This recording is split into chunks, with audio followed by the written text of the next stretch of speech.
주여 우린 연약합니다.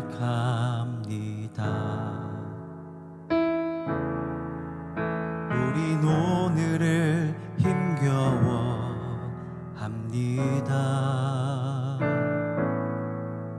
주 뜻 이루며 살기에 부족합니다.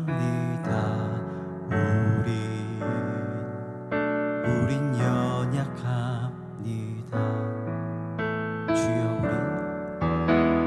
주여 우린 넘어집니다. 오늘 하루 또 실수합니다. 주의 긍휼을 구하는 죄인입니다. 우린 주만 바라봅니다.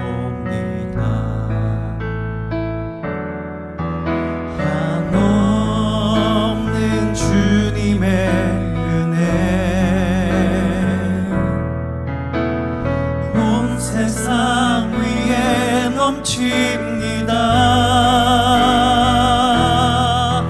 가릴 수 없는 주여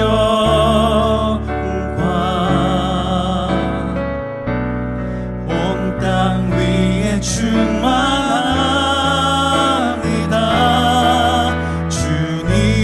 주님만이 길이오니 우린 그 길 따라갑니다. 그날에 우릴 이루시 주는 완전합니다.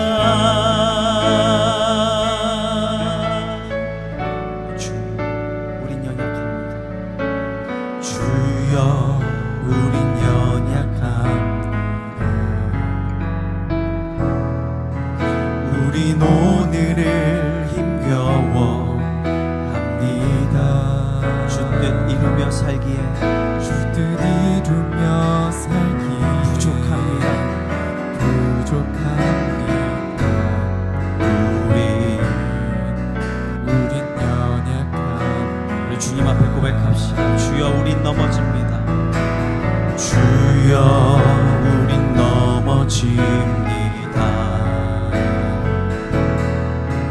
오늘 하루 또 실수합니다.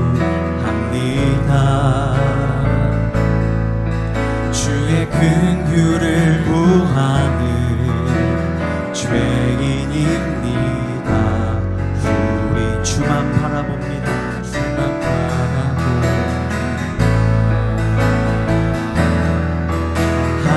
한없는 주님의 은혜 온 세상 위에 넘칩니다. 가릴 수 없는 주 영광 온 땅 위에 충만합니다. 주님만이 길이오니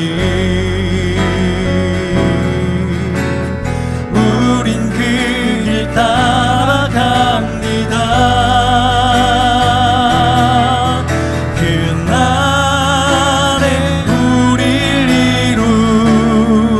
이루시 주는 완전합니다. 주님만이 길이오니 주님만이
주님만이 길이오니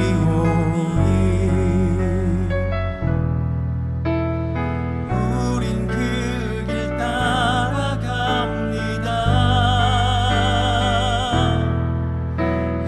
그날에 우릴 이루시 주는 완전합니다.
지난번 기록적인 집중호우 그 뒤에 이어진 무더위로 인해서 많이들 지쳐 있으실지 모르겠습니다. 거대한 자연 앞에서 우리 인간이 얼마나 미약한 존재인지를 다시금 이제 깨닫게 되었던 것 같아요. 물난리로 인해 삶의 터전을 잃고 고통받는 이웃들을 생각하면 너무나 마음이 아파옵니다. 부디 상처받고 지쳐있는 이 땅의 영혼들 위해 하나님의 깊은 위로와 온전케 하시는 은혜가 함께하기를 기도합니다. 본격적이 휴가철이 시작되었죠. 아마 이제 잦은 이동이 있을 것 같기도 한데요. 부디 오가는 모든 길 우리 하나님께서 안전하게 지켜주시기를 또한 기도하겠습니다. 그리고 이렇게 잠시 쉼을 가지며 몸과 마음을 재충전하는 것도 너무 중요하고요. 무더위 가운데 느슨해질 수 있는 우리의 마음과 영혼이겠지만 그럼에도 우리가 이제 결코 놓쳐서는 안 될 것들이 있죠. 그것은 바로 신앙인으로서의 정체성을 잃지 않는 것입니다. 우리가 다름 아닌 하나님 나라 백성이라고 하는 그 사실을 기억하면서 하는 거예요. 그러기 위해서 우리는 하나님 나라 백성으로서 마땅히 수행해야 할 영적 훈련을 게을리하지 않아야 할 것입니다. 세상의 흐름에 휩쓸리지 않고 믿음 안에서 굳건히 서 있기 위한 최소한의 몸부림. 여러분 이게 생각보다 많이 중요합니다. 하나님 생각하며 살자라는 거예요. 그러기 위해서 잠시만이라도 말씀 앞에 엎드리고 기도하자라는 것입니다. 설령 별거 아닌 것 같아도요. 생각 그 이상으로 중요합니다. 그러한 습관적인 영적 행위 또는 영적 훈련이 우리를 붙들어 주더라는 거죠. 지난 금요일부터 오늘 주일까지 우리가 속해 있는 느헤미야 교회 협의회 연합 수련회가 있다라고 했죠. 오늘 이제 모두 마무리가 되고요. 저는 느헤미야 교회 협의회의 임원 중 한 사람으로서 준비 과정 가운데에 그리고 이제 직접 내려가 도움을 드리고 올라왔습니다. 우리 세우는교회는 연합 수련회에 참여하지 않았습니다. 그 이유 등에 대해서는 블로그를 통해 말씀을 드린 적이 있어요. 그때 이게 참 중요하다라고 했습니다. 일상의 영성. 어떤 이벤트적인 것보다 평소에 일상의 삶 속에서 하나님과 교제하는 삶이 더 중요하다라고 했어요. 우리 세우는교회는 그와 같은 영성을 추구하는 교회라고 했습니다. 개인적으로 관찰을 하고 나름 진단을 내린 결과 한국교회에는 바로 이와 같은 점, 즉 일상의 영성이 부족하다라고 하는 생각이 들었습니다. 지난날 여러 교회에서 수없이 많은 행사를 치르고 특히 이제 상하이에서 수차례 코스타라고 하는 유학생 수련을 진행하면서 보고 깨달은 것은 물론 그러한 특별 집회의 장점도 있기는 하지만 오히려 부작용도 상당하다라는 것이었습니다. 일단요, 일상의 삶으로 이어지지 않더라고요. 사람들이 이제 그저 그런 행사가 있을 때에만 눈이 이제 반짝반짝 하더라는 것입니다. 물론 이 정도까지는 아니겠지만 신앙생활이 그게 전부인 줄로만 착각하는 것처럼 보였어요. 이벤트 중심적인 신앙생활. 일상 속에서 하나님 나라를 살아내는 힘은 그와 같은 것들로 길러내지지 않는다라고 하는 것들을 깨달았습니다. 사실 이제 특별 집회나 부흥회 같은 경우에는 그것들이 이제 발생한 유래 같은 것들을 생각해 볼 때 이런 면이 있어요. 코스타를 한 예로 들어보면 과거에 이제 유학생들이 다닐 교회도 없었고 인터넷도 없었고 교제할 친구들도 별로 없고 그래서 이제 어느 곳에서도 영적인 공급을 받을 곳이 없었습니다. 말하자면 그들을 위해서 마련된 것이 코스타였어요. 1년에 한 번만이라도 그들을 찾아가서 영적으로 위로해 주자라고 하는 취지로 마련된 것이 코스타였습니다. 그런데 지금은 어때요? 한인교회도 있죠. 한국 친구들도 많죠. 인터넷에 접속을 하면 언제든 좋은 말씀과 찬양을 들을 수가 있습니다. 아울러 한국으로 자유롭게 왕래가 가능하지요. 무슨 얘기냐? 환경과 상황이 과거와는 완전히 달라졌다라는 것입니다. 비단지 코스타뿐만 아니라 다른 특별 집회나 부흥회, 수련회도 마찬가지이고요. 물론 이제 인구 감소 문제도 영향이 있긴 하겠지만 이런 이유 등등으로 인해 집회의 참석 인원이 많이 줄어든 것도 사실입니다. 그래서요, 대체 왜 하는지 모르겠다라는 거죠. 게다가 이제 한국교회가 일그러진 것이 무슨 특별 집회가 없어서 그런 것은 아니죠. 오히려 한 사람의 입에 의존하는 신앙, 수동적인 신앙생활을 했기 때문일 수 있어요. 뇌와 비판적인 사고를 한 사람, 보통 이제 담임 목사에게 또는 강사들에게 맡겨버린 거예요. 그래서 이제 한국교회가 지금처럼 괴기스러운 지경에 이른 것일 수 있다라고 봅니다.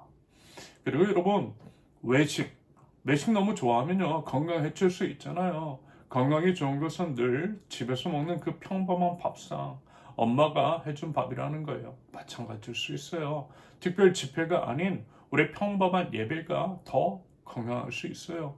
여러분 제발 어떤 특정 설교자의 입을 맹종하지 마세요. 성도 여러분 각자 스스로 자율적인 신앙인이 되도록 애쓰세요. 비유를 하자면 여러분들 자신이 목사가 되어야만 합니다. 목사처럼 평소의 삶 속에서도 성경을 읽고 누가 시키지 않아도 하나님께 기도하고 주님과 동행하는 삶을 사는 것입니다. 여러분 각자의 삶의 현장, 가정과 직장과 학교에 파송된 목사입니다. 그게 바로 만인 제사장이라는 것이잖아요. 저나 여러분들이랑 똑같은 왕 같은 제사장입니다. 베드로전서 2장 9절 그러나 여러분은 택하심을 받은 족속이요 왕과 같은 제사장들이요 거룩한 민족이요 하나님의 소유된 백성입니다. 그래서 여러분을 어둠에서 불러내어 자기의 놀라운 빛 가운데로 인도하신 분의 업적을 여러분이 선포하는 것입니다. 그래서요 여러분 스스로가 능동적인 신앙생활을 하시고 자발적으로 신앙훈련을 수행하시는 것이 맞아요. 그런데 그와 같은 신앙훈련이라고 하는 것은 무슨 강연을 듣는 것보다는 스스로 차라리 독서하는 것이 제일 좋은 것 같습니다. 장강명 씨의 소설 댓글 부대에 이런 얘기가 나옵니다. 책 읽기 싫어하는 젊은이들이 보이는군요. 강연 문화는 책 읽는 걸 싫어하는 사람이 많을 때 흔합니다. 우리나라도 이제 미국처럼 강연 연회가 많아질 모양입니다. 제대로 공부하는 건 무서워하는 모양입니다. 인문학 강의 같은 걸 여기서 한두 시간 강연을 듣는다고 달라질 게 뭐가 있겠습니까? 여러분 제발 착각하지 마세요. 강연 하나 듣는다라고 설교 하나 듣는다라고 여러분 달라지지 않습니다. 쉽게 얻은 것 쉽게 휘발돼요. 자, 그럼 이제 공부는요 어렵게 하는 것이 맞아요. 이미지 언어가 아니라 음성 언어가 아니라 텍스트로 된 언어를 어렵게 읽어 내려가고 그것과 씨름을 할 때에 진정한 내 것이 될 수 있어요. 그래서 책 소개해드리고 책 선물해드리는 것입니다. 비단 신앙서적뿐만이 아니라 우리 사회를 해석할 수 있는 책들을 꾸준히 읽고 그래서 이제 하나님 나라 가치와 원리에 따라 비판적으로 사고하는 능력을 길러야 한다 라고 말씀을 드렸어요. 이와 같은 과정을 통해 건강한 신앙인이 되고 건전한 시민이 되자라고 했습니다. 그런다고 할 때 글쎄요. 수련회나 대형 집회는 지양하는 것이 맞지 않나 싶은 것입니다. 집회 만들고 그런 것들 따라다닐 시간에 진득하네 책 한번 읽어보면 어떨까 싶은 거죠. 하나님과 1대1로 교제하세요. 여러분 수련회에서 친해질 수 있다고요. 여러분 그건 평소에 대화 한번 안 나눠본 사이에서나 유효할 수 있는 거죠. 하지만 여러분 우리는 어때요? 매주 예배 후에 모여서 교제하고 있잖아요. 물론 이제 나중에 그래도 한번 해보고 싶다 하시면요 당연히 할 수 있죠. 그것을 통해 좋은 추억도 만들 수 있다라고 봅니다. 다만 우리 교회의 방향성이 왜 이러한지를 아셨으면 합니다. 부디 이와 같은 우리 교회의 취지 및 방향성을 인지하시어 각자 하나님 안에서의 성장과 성숙을 위해 능동적이고 주체적인 삶의 태도가 있으실 수 있기를 바랍니다. 비록 쉽지 않지만 차라리 누가 시키는 것을 따라가고 수련회 같은 대형 집회에 묻어가는 것이 솔직히 편한 것도 같지만 그럼에도 한번 해보자라는 거예요. 제가 함께 읽어보자고 권해드리는 책도 가져가셔서 읽어보시라는 것입니다. 그렇게 함께 읽어도 보고 함께 적극적으로도 나눠도 보고 다양하고 깊게 생각하고 소통하면서 우리 함께 성장과 성숙을 향해서 나아가보자라는 것입니다. 그러면 여러분도 저도 우리 교회 공동체도 건강해질 수 있을 것이라고 생각합니다. 목사 한 사람의 입이 아닌 모두가 함께 하나님 안에서 아름답게 지어져가는 교회 공동체를 만들어갈 수 있다라고 봐요. 아무튼 우리 일상의 삶 속에서 상황과 환경, 형편에 상관없이 하나님 나라 백성이라고 하는 정체성을 분명히 하고 각자 스스로 주체적이고 능동적으로 영적 훈련을 지속해 나감으로써 성장과 성숙을 이뤄나가는 저 여러분들이실 수 있기를 바랍니다. 오늘 본문은 큰 도시 바빌론의 몰락을 선포합니다. 그것을 통해 인간의 탐욕과 오만이 만들어낸 허상, 그 비극적인 종말을 우리에게 보여주고 있어요. 본문 2절에서 무너졌다, 무너졌다, 큰 도시 바빌론이 무너졌다 라고 하는 외침은 시대를 넘어 모든 불의한 권력과 탐욕 그리고 인간의 오만이 빚어낸 거대한 시스템이 결국 어떠한 파국을 맞게 될 것인지를 보여주는 듯합니다. 그것들에 대한 분명한 하나님의 심판 선언인 거죠. 먼저 본문에 등장하는 큰 성 바빌론은 이런 의미입니다. 요한계시록이 기록될 당시의 독자들에게 바빌론은 그 당시 세계를 지배하던 압도적인 권력 로마 제국을 상징했지요. 그러면서 1절 그 뒤에 나는 다른 천사가 큰 권세를 가지고 하늘에서 내려오는 것을 보았습니다. 땅은 그의 영광으로 환해졌습니다 라고 하는 표현은 하나님의 심판이 얼마나 명백하고 강력한지를 보여줘요. 다시 말해서 그 어떤 숨겨진 불의도 하나님의 밝은 빛 앞에서는 숨길 수 없다라는 거죠.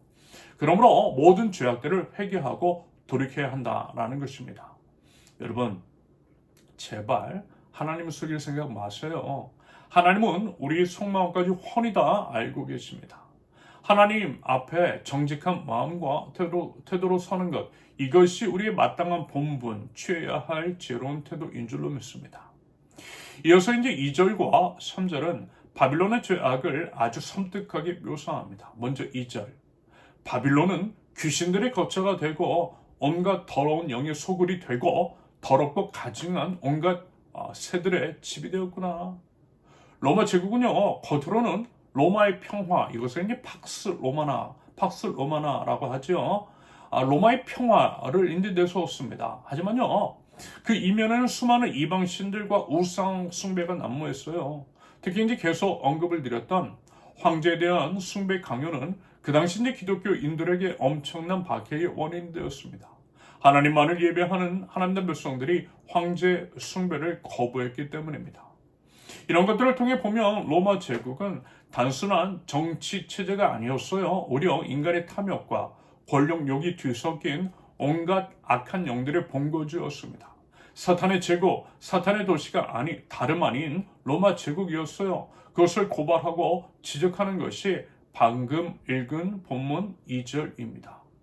한편 3절에서 모든 민족이 그 도시의 음행에서 빚어진 분노의 포도주를 마시고 라고 하는 표현을 한번 보세요.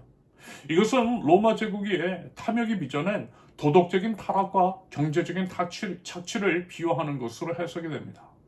로마는요, 막대한 군사력을 동원해서 식민지를 착취했어요. 식민지의 부를 강탈했습니다. 사실 이제 로마 제국뿐만이 아니라 역사적으로 수많은 제국주의 열강들이 그런 식이었죠. 현재 이제 서양 선진국이라고 하는 나라들이 거의 그랬어요. 약소국에 대한 약탈과 착취로 이루어낸 선진국입니다. 지금 와서 이제 젠틀한 척하고 의식이 있는 척하고 환경을 생각하는 척하지만 추악하고 탐욕스러운 과거가 있습니다. 그러면서 어때요? 여전히 이제 개발도상국을 짓누르고 있죠. 자기들은 과거에 그보다 심하고 악랄한 짓으로 불을 쌓아 올리고 나라를 발전시켰으면서 이제 와서 다른 나라들이 그렇게 하려고 하면 못하게 해요. 아무튼 이제 로마 제국이 그와 같은 식으로 쌓아 올린 불을 본국의 사치와 향락에 쏟아부었습니다. 무슨 얘기냐? 로마 제국의 번영은 피지배의 민족의 고통 위에 세워진 것이었다라는 거예요. 그렇게 이제 쌓아 올린 그들의 막대한 부는 사회 전반에 걸친 도덕적인 해이와 성적인 타락을 가져옵니다. 여러분, 가진 게 많으면, 그리고 이제 그것이 정당한 노력이나 대가를 치러서 얻은 것이 아니라 남의 것을 이제 빼앗아 얻은 것, 쉽게 얻은 것이라면 더더욱 타락할 가능성이 크죠.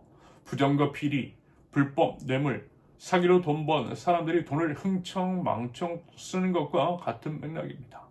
로마 제국이 그랬어요.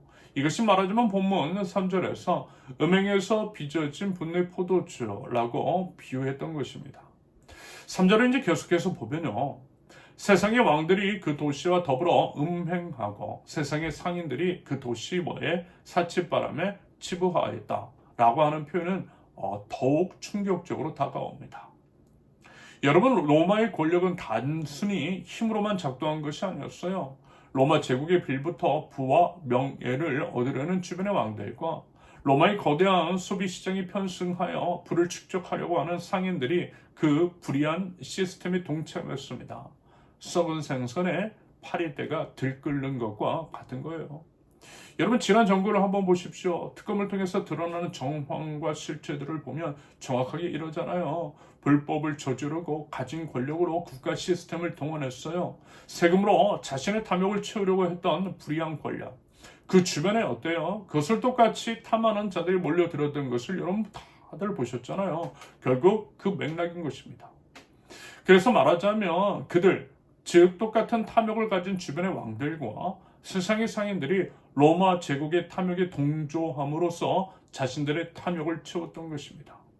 결국 큰 성 바빌론은 단순히 국가 하나 정도가 아니었던 거예요. 거대한 악의 세력이었습니다. 그러므로 이것은 하나님을 거스르고 인간의 탐욕을 쫓는 모든 불의한 세속적인 권력과 물질주의와 같은 거대한 세속주의를 상징하는 것으로 해석이 가능하겠습니다.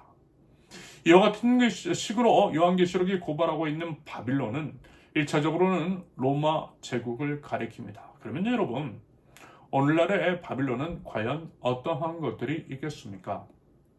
그것은 바로 방금 언급을 드렸듯이 물질주의와 같은 세속주의, 탐욕이 빚어낸 우리 사회의 우리 시대의 거대한 허상, 그리고 이제 불의한 권력 구조와 그에 굴복하고 기생하는 모든 것일 수 있겠죠. 여러분, 우리 사회에 짙게 드리워진 어둠의 그림자를 한번 보세요. 특정 세력이나 개인이 권력을 이용하여 사적인 이득을 취하고 그로 인해 사회적인 불평등이 심화되는 현상이 끊이지 않고 있습니다. 지금 진행되고 있는 특검, 권력형 비리 의혹, 검은 커넥션, 그들은 우리 사회 깊숙이 박힌 고름을 적나라하게 드러나고 있어요.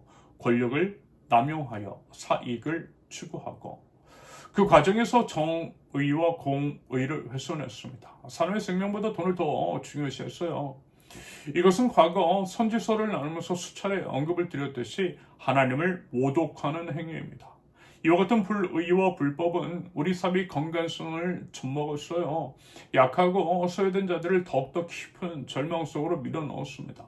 여러분, 우리는 이와 같은 것들을 마주하면서 과거 바빌론이 그랬듯이 오늘날에도 여전히 탐욕과 오만과 교만이 우리 영혼과 우리가 속한 사회를 어떻게 사로잡고 있는가를 여러분 분명히 성찰해야만 할 것입니다. 그러면서요, 더욱더 가슴 아픈 게 뭐예요? 이와 같은 세속적인 탐욕과 불의가 교회 안에까지 침투했다라는 것입니다. 여러분 다들 또 보셨잖아요. 최상병 사건과 연루된 거대 종교 권력들. 교회가 본질적인 사명을 잃어버리고 세속적인 권력이나 물질을 탐할 때 교회는 빛을 잃고 오히려 이제 세상이 조롱거리가 될 것입니다. 그래서 요즘 또 개신교회가 얼마나 비웃음을 당하고 있더냐는 거예요. 언제까지 교회가 하나님을 욕되게 하는 것인지 너무나 참담합니다. 돈과 명예와 권력을 쫓는 더러운 탐욕은 교회를 타락시켜요. 당연히 이제 세상의 빛과 소금의 역할을 감당하지 못하게 만듭니다. 그 현상이 벌어지고 있는 작금의 한국 교계 현실입니다.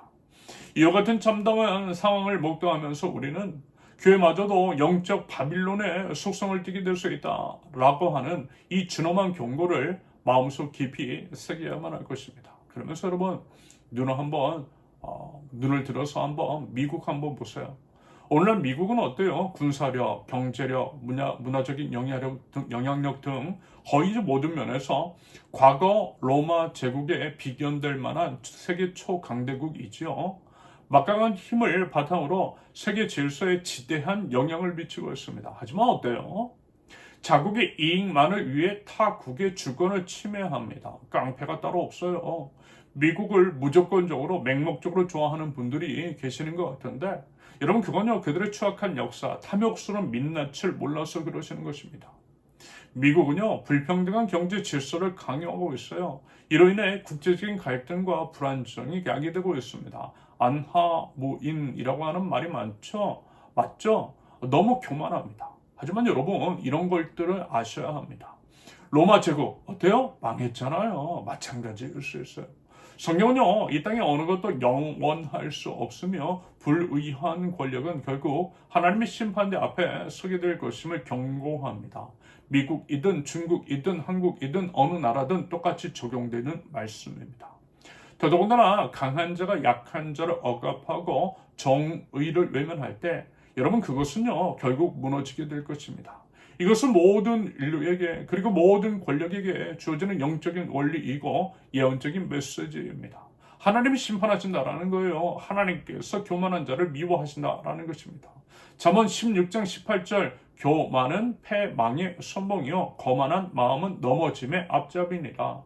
하나님 나라 백성인 우리는 이 땅의 모든 권력이 하나님의 주권 아래에 있음을 기억해야만 합니다. 그 믿음으로 공의롭고 평화로운 세계를 위해서 기도하고 행동해야만 할 것입니다. 오늘날의 큰 도시 바빌론이 무엇인지를 분별하고 그것을 끊어내야만 합니다. 여러분 그래서 이와 같은 이유에서 본문 4절과 5절이 이어지고 있어요. 큰 도시 바빌론에서 살아가는 우리에게 선포되는 하나님의 메시지 4절과 5절을 보면 내 백성아 그 도시에서 떠나가라. 너희는 그 도시의 죄에 가담하지 말고 그 도시가 당하는 재난을 당하지 않도록 하여라. 그 도시의 죄는 하늘에까지 닿았고 하나님은 그 도시의 불의한 행위를 기억하신다.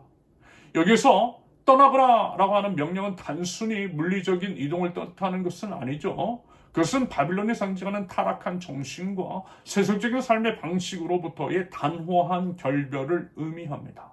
그렇다면 여러분 우리를 지금 지배하고 있는 세속주의적인 가치관과 삶의 방식, 여러분 어떤 것들이 있습니까?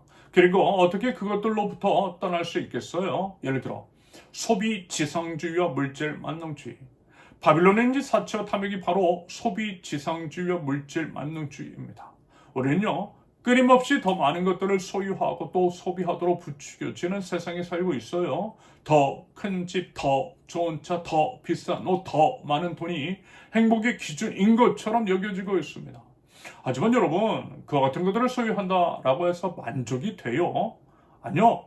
오랜 끝없는 갈증만을 남겨요. 참된 만족 주지 못해요. 더를 요구하게 되더라고요. 마치 목이 마를 때 청량 음료를 마시면 더 갈증이 심해지는 것과 같습니다. 제 가정이요 2022년도에 이제 귀국을 하고 원룸촌에 남자 혼자 사는 투룸에 거주했다라고 했어요. 말이 이제 투룸이지 침실 하나에 드레스룸 하나입니다. 10평 정도인데 정말 비좁았어요. 그렇게 2년 버티고 버팀목 대출 받아서 현재 24평짜리 집에 반전세로 살고 있어요. 10평에서 이제 24평이면 2.4배나 넓어진 거잖아요. 그런데 너무 좁아요. 너무 좁아서 더 큰 집에서 살고 싶다라고 하는 마음이 제 안에 너무 많이 생겨요. 만족할 만한데 만족이 안 되는 거예요. 제 안에 이제 그 속마음 보고 깜짝 놀랐어요. 여러분, 말하자면 이런 거예요. 소유는 결코 우리에게 만족 주지 못해요. 더 많은 것들을 요구하게 만듭니다. 여러분, 이와 같은 가치관을 버리려면 여러분, 우리는 필요 이상의 소유를 추구하지 않고 나누고 베푸는 삶을 훈련해야 하지 않나 싶은 거예요. 그래서 이제 지난주에 옷장 열어서 그 옷 나눠주라는 말씀을 드린 것입니다. 미니멀 라이프. 소박함 속에서 만족할 줄 알고 물질이 아닌 관계와 영적인 풍요로움에서 기쁨을 발견하면 좋겠습니다. 그리고 성과주의와 경쟁제일주의 뭐 이런 거 있잖아요. 오직 결과와 효율성만을 이제 중요시하는 것. 남을 밟고 올라서야만 성공할 수 있다라고 하는 강박적인 사고방식. 사람을 도구화하고 대상화하는 거죠. 하나님의 가르침을 분명하게 거스릅니다. 이와 같은 가치관을 버리기 위해서는 약자와 소외된 자들을 향한 시선을 키워야겠어요. 연대와 협력의 가치를 추구해야만 할 것입니다. 다른 사람이 잘 되면 진심으로 축하해주고 축복해 주자고 행여 실패했다면 그 사람이 따스한 손을 내밀고 위로하고 격려하자라는 것입니다. 하나님의 영성을 닮은 사람을 존귀 여기자라는 것입니다. 그리고 자기 중심적 쾌락주의와 책임 회피 같은 것도 있죠. 본문 이제 7절에서 바빌론이 나는 여왕의 자리에 앉아있고 과부가 아니니 절대로 슬픔을 맛보지 않을 것이다 라고 말했던 오만함, 이것이 바로 그런 것일 것 같아요. 자신만의 즐거움과 안락함을 최우선으로 여기며 사회적 책임이나 공동체의 아픔을 외면하는 태도, 바로 그것입니다. 이와 같은 가치관을 버리기 위해서는 하나님 앞에서 죄를 철저하게 회개하고 이웃의 고통에 공감하는 노력이 필요합니다. 더 나은 세상을 위한 공적인 책임을 감당하는 용기 또한 필요해요. 하나님의 공의와 사랑을 실천하는 삶을 살아가는 것, 바로 그것입니다. 여러분, 하나님 나라 백성으로서 우리가 취해야 할 자세는 명확합니다. 예수님 따라 사는 거예요. 예수님의 말씀과 삶을 흉내내는 삶을 사는 것입니다. 물론 어려워요. 하지만 모든 믿는 자들에게 내주하시는 성령님으로 인해 가능하게 될 줄로 믿습니다. 아울러 공동체적인 삶 회복하면 좋겠어요. 교회 공동체와 더 넓은 세상 속에서 서로 사랑하고 서로 돌보며 함께 연대하는 삶을 통해서 하나님의 사랑을 증거할 수 있기를 바랍니다. 불의에 함께 아파하고 정의를 위해서 함께 목소리 내면 좋겠어요. 그럴 일이 앞으로는 없으면 좋겠지만 필요하면 광장에도 함께 나가면 좋겠습니다. 세상 속으로 들어가되 세상에 물들지는 않아야 할 것입니다. 비록 우리는 이 세상 안에 큰 도시 바빌론 안에서 살아가고 있지만 바빌론을 지배하는 세속주의 정신에 사로잡혀서는 안 되는 것이겠죠. 오히려 소금과 빛의 역할을 감당하며 세상 속에서 하나님의 가치를 심어가야 할 것입니다. 이와 같은 구체적인 행동을 통해 바빌론을 탈출하는 저와 여러분들이 있을 수 있기를 바랍니다. 세상의 바빌론은 그 모습만 달리할 뿐 여전히 우리의 믿음을 시험하고 유혹합니다. 하지만 모든 불의한 권력과 탐욕은 결국 하나님의 심판을 피할 수 없다라고 하는 것. 그러므로 우리는 큰 도시 바빌론, 세상의 유혹과 타락에 흔들리지 않고 오직 하나님 나라의 가치를 따라 살아가야 할 것입니다. 예수님을 따라 하나님의 공의와 사랑을 실천하며 소외된 이들을 돌보고 정의를 위해서 목소리를 내는 것, 이것이 바로 우리가 이 땅에서 해야 할 일이겠습니다. 이웃들에게 따스한 위로와 사랑 전하면 좋겠어요. 하나님의 정의와 공의가 이 땅에 온전히 실현되도록 기도하며 실천하면 좋겠습니다. 비록 이 땅은 여전히 암울할 수 있어요. 하지만 하나님께서 결국 이 땅을 새롭게 하시고요, 모든 눈물 닦아 주실 줄로 믿습니다.